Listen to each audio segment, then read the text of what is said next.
శ్రీరామ రామ రామేతి రమే రామే మనోరమే సహస్రనామ తత్తుల్యం రామనామ వరాననే.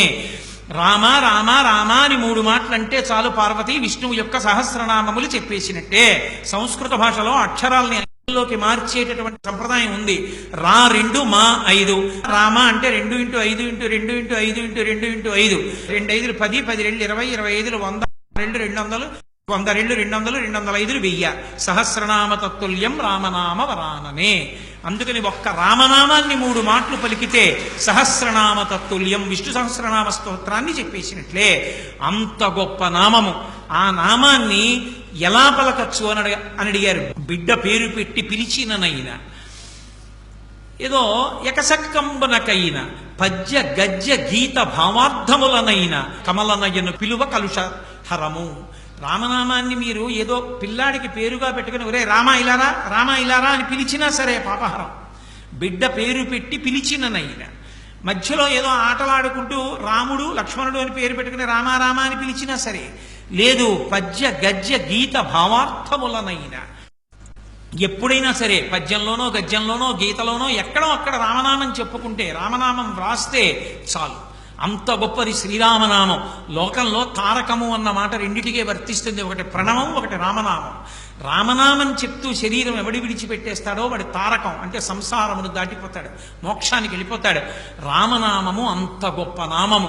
ఆ నామము నుంచారు. అందుకే పోతన గారు అంటారు భాగవతంలో, ఏదో ఆ నామము ఎంత గొప్పది అంటే, కూలిన చోట, కొట్టబడి కుండిన చోట, మహాజ్వరాదులన్ ప్రిలిన చోట, సర్పముఖ పీడలు పొందిన చోట, ఆర్తులై తులిన చోట, విష్ణు భవదూరిని పేర్కొని రేని పైన ఆ కాలుని యాతనావితతి పొందరు పూనరు దుఃఖభావములంటారు.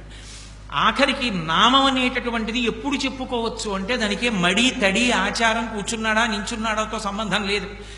ఆఖరికి ఏకవస్త్రంతో ఉండి రజస్వలా దోషంతో ఉన్నటువంటి ద్రౌపదీదేవి ఎలుగెత్తి భగవంతుణ్ణి నామం పెట్టి పిలిచింది, పరిగెత్తుకొచ్చాడు.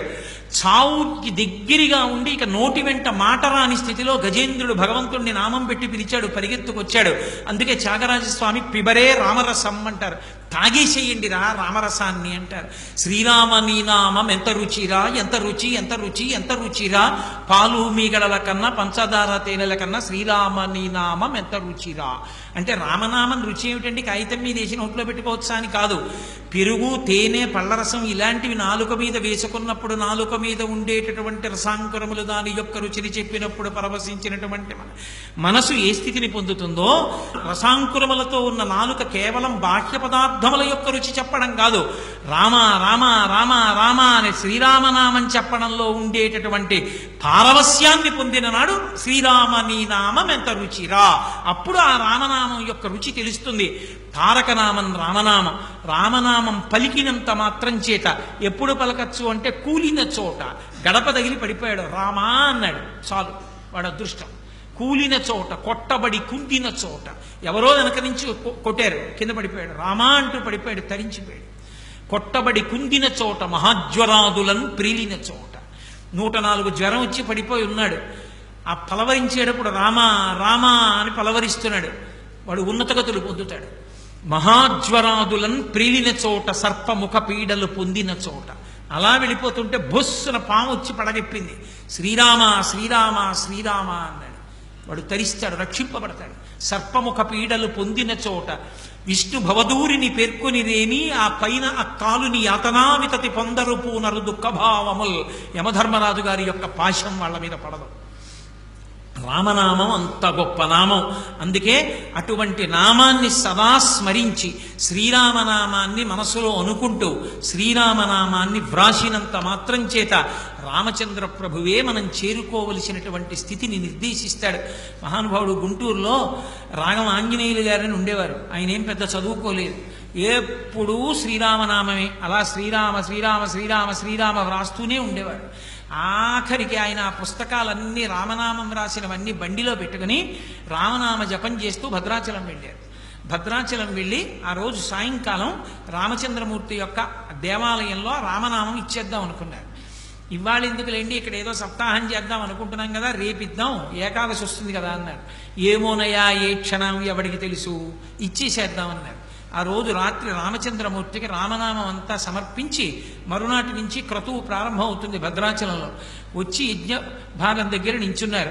లోపల రామచంద్రమూర్తి దేవాలయంలో గంటలు మోగి అక్కడికి దగ్గరలోంచి ఆ స్వామి వైభవం, ఆ కీర్తన వినపడుతూ నీరాజనం కనపడుతోంది.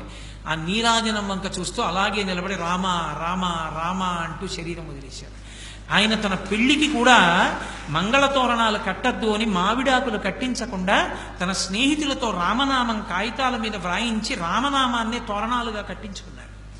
అంత రామనామోపాసకులు ఎంతమందో. నా దగ్గర ఎన్ని పుస్తకాలు ఉన్నాయో చరిత్రలో. కపవాత పైత్యాలు కప్పేసి ఇంకా చచ్చిపోతాడన్న వాళ్ళు ఎలాగో చచ్చిపోతానని రామనామం రాసుకుని బతికేసి భద్రాచలం వెళ్ళి సమర్పించి తర్వాత పెళ్లి చేసుకుని భార్యా పిల్లలతో సుఖంగా ఉన్న వాళ్ళు కూడా ఉన్నారు. రామనామం అంత గొప్ప నామం. శ్రీరామనామం రాయడం, శ్రీరామనామం పలకడం అంత గొప్పది. అందుకే కంచికామకోటి పీఠాధిపత్యం వహించిన మహాపురుషులైన చంద్రశేఖరేంద్ర సరస్వతి మహాస్వామి వారు ఏ ఊరు వెళ్ళినా సరే పిల్లలు కనపడితే వాళ్ళందరినీ కూర్చోపెట్టి గుండ్రంగా రామనామం రాయమని, ఎవరు ఆ ఇచ్చిన సమయంలో ఎక్కువ సార్లు గుండ్రంగా వ్రాసారో వాళ్ళకి బంగారు మాడలు ఇచ్చేవారు. ఆ తర్వాత వెండి మాడ, తర్వాత రాగి మాడ, మిగిలిన వాళ్ళకి అందరికీ కూడా మాడలు ఇచ్చేవారు. ఈ మధ్య మేము శ్రీరామనవమి నాడు అయ్యప్ప స్వామి దేవస్థానంలో పిల్లలందరితో అలాగే రామనామం రాయించి మాడలు ఇచ్చాం. రామనామం అంత గొప్పది.